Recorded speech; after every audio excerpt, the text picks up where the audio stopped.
관리번호 1번입니다. 답변을 시작하겠습니다. I'll start by answering question number 1. Text A is about a class debate on the school uniform policy. There are two problems in the way the debate is progressed. First, the teacher expressed his or her own opinion in advance to the debate.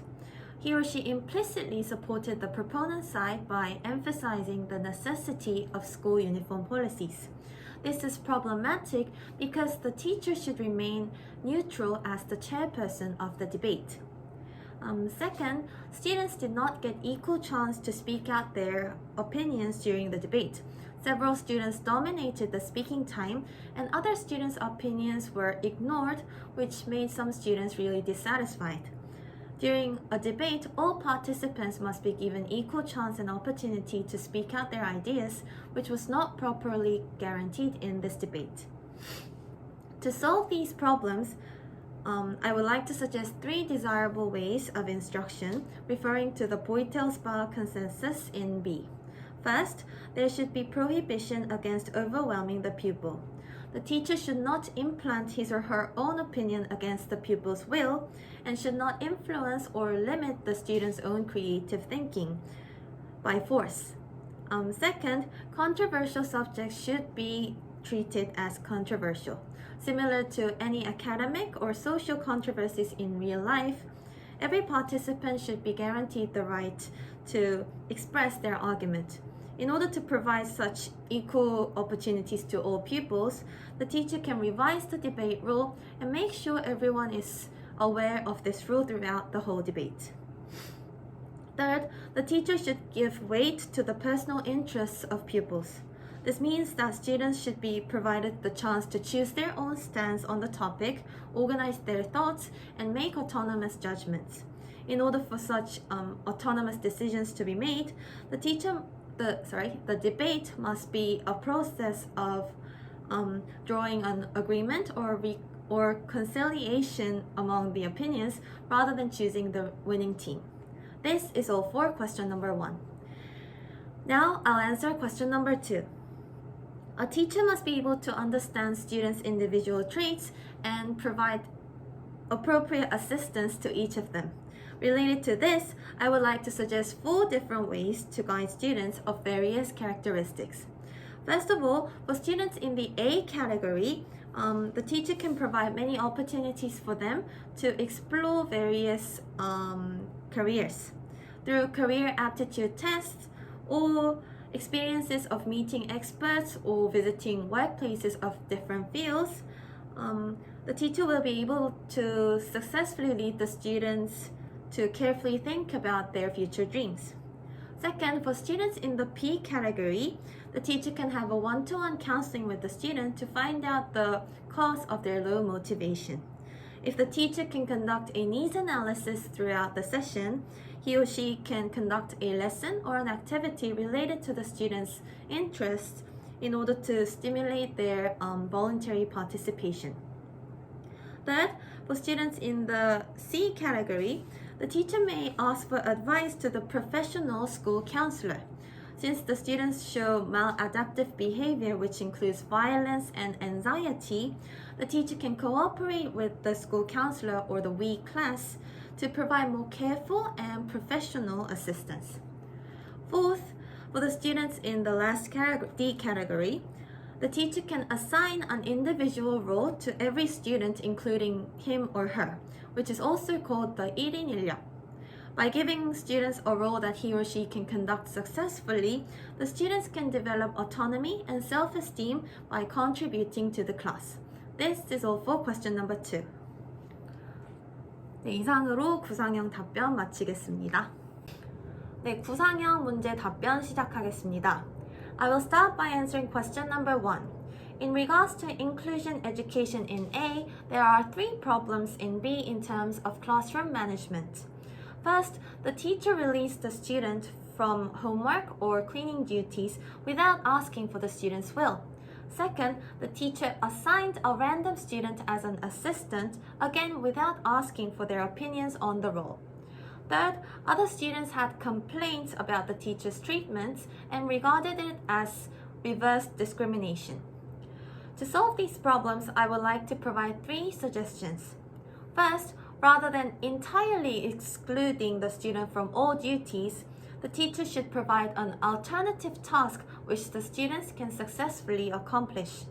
By providing an easier task or the same task with extra scaffolding, the student can be respected his or her right for learning and increase self-esteem. Second, the teacher can ask for volunteers to help the student instead of assigning an assistant. In this way, both the student who is being helped and the assistant can feel confident and establish a closer relationship with each other. Third, the teacher should provide a professional lecture on the necessity and importance of inclusion education. The teacher should explain the reason for her treatment in detail so that other students can voluntarily understand and accept the positive motives behind the teacher's action. This can help the students cooperate in helping the student. This is all for question number 1. I'll go on to answering question number 2. Referring to A, the rationale of Mr. Kim is that any action can be justified if it benefits everyone. He argues that prohibiting every student from entering other classrooms is logical for the purpose of preventing thefts. However, the rationale of student A is that to sacrifice the minority for the good of the majority cannot be justified. He believes his rights to enter other classrooms for different purposes must be guaranteed. To solve this conflict and to create a peaceful school culture, I would like to suggest 3 ways of educational guidance. First, teachers and students should both take part in creating new school rules.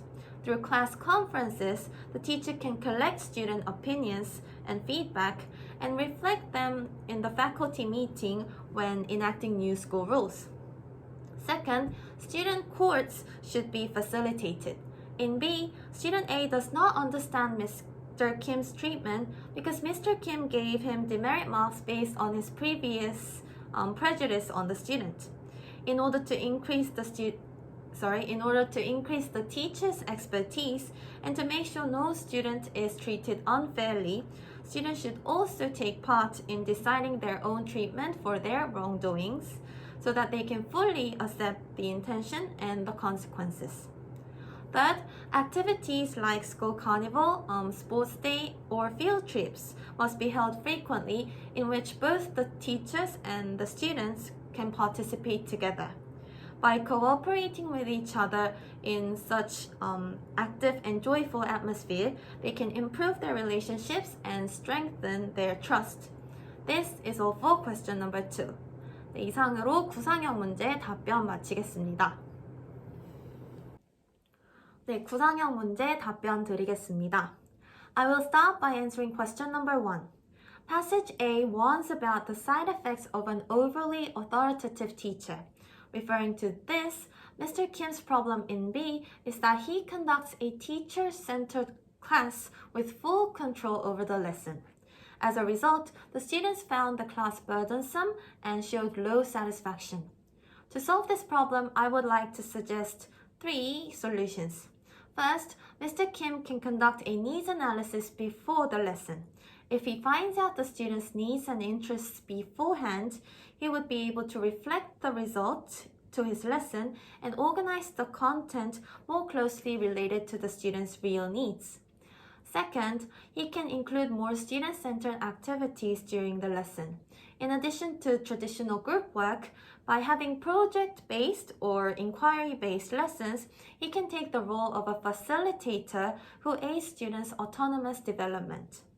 Third, he can conduct student surveys frequently throughout the semester. By receiving regular assessments and feedback from the students, he can analyze the students' progress and also revise the quality of his lesson. Overall, if Mr. Kim tries to reflect more of the students' voices in his lesson, student satisfaction will naturally improve. This is all for question number 1. Now I'll answer question number 2. In passage A, teacher A argues that uniform regulations are unnecessary because students' freedom to choose their own clothes should be respected. I believe his opinion is valid in that autonomy is one of the core competencies that are emphasized for students in the current society. Referring to B, autonomy is related to problem-solving ability because learners need to apply their own knowledge to real life and make logical and autonomous judgments based on it. In order to improve such competency, I would like to suggest two educational ways for the teachers. First, teachers can conduct a debate or discussion class. The teacher can facilitate the students to critically think about real-life issues such as the uniform policy and choose their stance and express their opinions with their peers. By listening to each other's opinions and negotiating to reach a consensus, students will be able to improve their autonomous problem-solving skills. Second, teachers can increase student council activities. For example, by including students when establishing new school rules, students would feel respected as an autonomous member of the school and try to have responsibility on their roles. This would help them improve their self-esteem and a sense of belonging to the school and lead them to grow up as an autonomous, democratic citizens of the society. This is all for question number 2. 네, 이상으로 구상형 문제 답변 마치겠습니다. 들어주셔서 감사합니다.